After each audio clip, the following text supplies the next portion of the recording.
Hi folks, this is Ed Berlinski, the real estate doctor, and I'm back with you today. I'm here in beautiful Calabasas, California. It's kind of a warm day today. It's about 80 degrees outside. It's sunny. It's beautiful. It's paradise, quite frankly. It's paradise.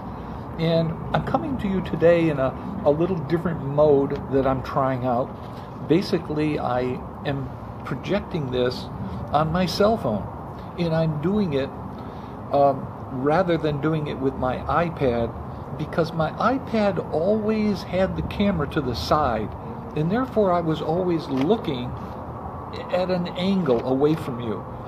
And someone told me that it's much more beneficial to basically do it right from the cell phone, and that way I can look at you eyeball to eyeball. Just to introduce myself again, my name is Ed Berlinski. I'm a California broker. I've been a broker for 23 years now. I've moved out here to the Los Angeles area 8 years ago, and right now primarily I do private lending, but I also do education, and I'm also very, very involved with a couple national exchange groups. The first being the Society of Exchange Counselors and the National Council of Exchangers.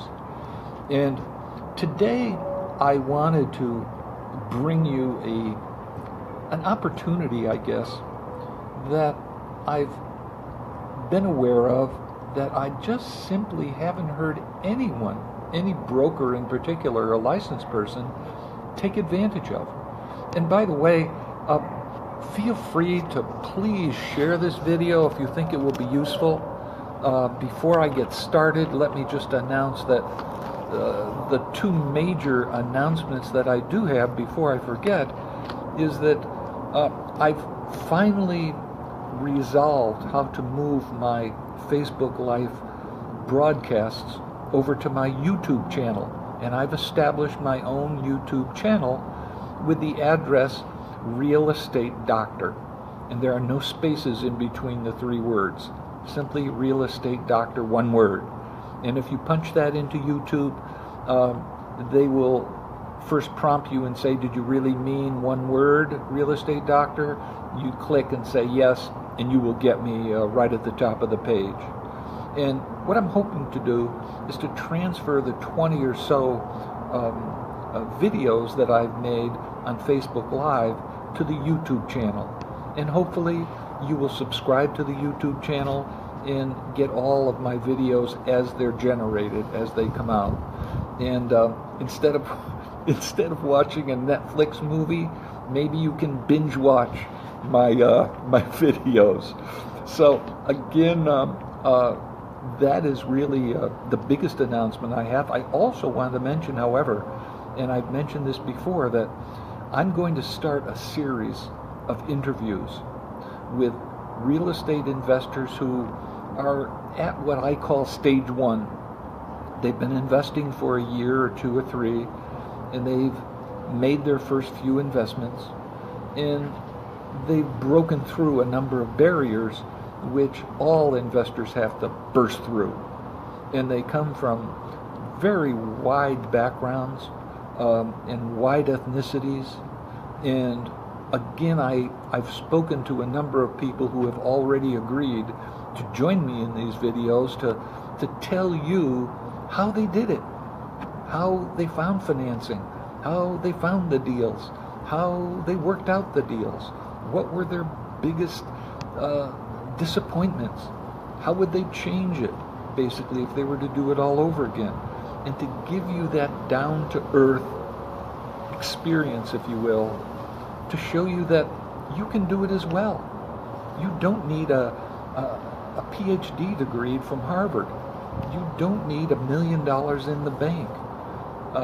You don't need connections with important people. So again, I'm just extremely, extremely excited about that, and I hope it makes sense, and I hope it works. Today, I've entitled this video Beachfront bonanza. And of course, I live out here in Calabasas. I live 10 minutes from Malibu, which is one of the most beautiful beach communities in the world, quite frankly. And I've been attending these exchange meetings that I have mentioned and alluded to for many, many years, over 20 years. And one of the opportunities that I see that I simply have not spoken to one broker who's taking advantage of them is the situation as follows, and I'll just describe it to you very briefly. And again, I want to just keep pounding away. If you can share this with someone, I'd love to have you share it to other brokers and other investors to help them and get the word spread out as much as possible. So if you can share, if you can click the comment button to give me critical comments, good or bad, positive or negative, I'm always looking to improve. Now, let's assume for the moment that we have an owner of a beachfront home in Malibu. And let's presume that the beachfront home is worth $10 million, which is a very easy thing. And they purchased that beachfront home 15 years ago. And they purchased it for $2 million. And they're very wealthy. And this is not a home that they live in anymore. They've been renting it out for 4 or 5 years. And the reason that they continue to invest in it and hold it is because here in California, you don't get very high cash return on your investments. Basically, people invest in homes like this, or in many cases other California assets, because there's a higher appreciation than there is in other areas. So these people may own other assets. They may live in either a different part of this country or a different country, and they just don't need cash flow. They don't need it. They hire a manager, he manages this thing, and if you calculated what their return is on this property, it's probably somewhere at like 1 to 2% of a cash return, annual cash return, when you take into consideration vacancy, you take into consideration maintenance and taxes and expenses, if you will. It's very difficult to get a return in excess of 2%.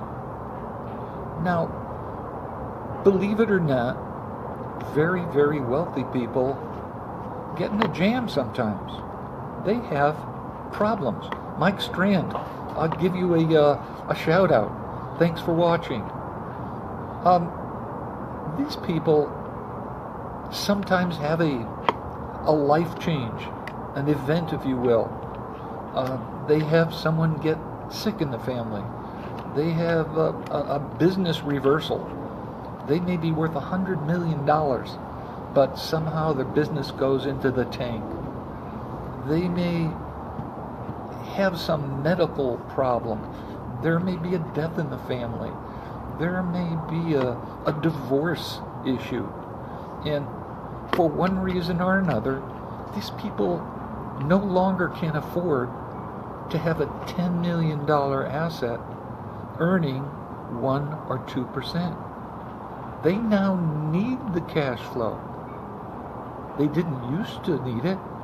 They could sit back and just let it appreciate, but suddenly 2% on a $10 million asset isn't enough for them to get through whatever emergency they're suffering. So the rules of 1031 exchanging, and we've referred to 1031 before, say that these people with this particular asset can put it on the market, can sell it, and basically look for another commercial asset, be it a apartment complex, a office building, a retail strip center, whatever the case may be, that earns a nice, healthy 6, 7, 8%. Now, just looking at this, a 1% return on $10 million is what? It's 100 grand, I believe, if my calculations are right. But an 8% return on a $10 million asset is $800,000 a year. So this could be the difference for them between really scraping through a crisis and having a very healthy return. So my question to those brokers out there who have access to these communities, and it can be a beachfront, it can be a community up in Montana or Wyoming where people have second homes and so-called ranches, if you will. Cities like New York City, places like Florida where there's a lot of foreign investment and people are not living in the homes that they own.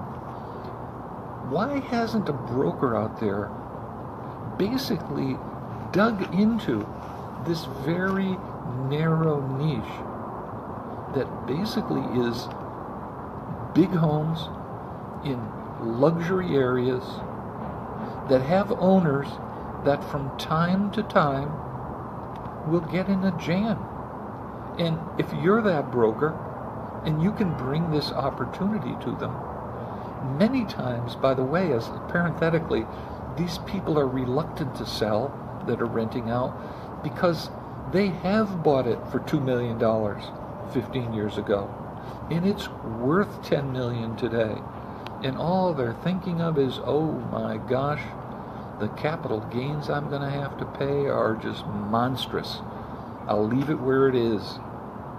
But if you can sit down with them, if you can explain to them that basically you can offer their building for sale, pop that proceeds with an accommodator, and then go out and find a commercial investment that's generating a 6, 7, 8% return, you can get them through this tough period. If you're a residential broker, you might be saying, Ed, I don't know anything about commercial investing. I'm a residential guy. And what I say to you is, find a commercial guy ahead of time that you can work with these people, and together you can approach this particular owner. If you're watching me now, and Joe Belowski's watching, Joe, it's great to see you. Ralph Reel, I'll give you a shout out there. Cornelius, so nice to have you looking at the show. So again, if you're a retailer, if you're a single family home salesperson, hook into a commercial guy. Tell him about this opportunity and work on it in tandem. If you're a commercial person and you've never done the single family homes and you value this incredible opportunity that you can jump into, hook up with a single family home broker, someone who really knows the beachfront, somebody that knows the luxury market, and get together and say, let's do this thing together. You do the single family home side, I'll do the commercial side, and together you can just reap tremendous awards. And if you're that single family home broker giving this opportunity to the commercial person, you're maybe going to ask that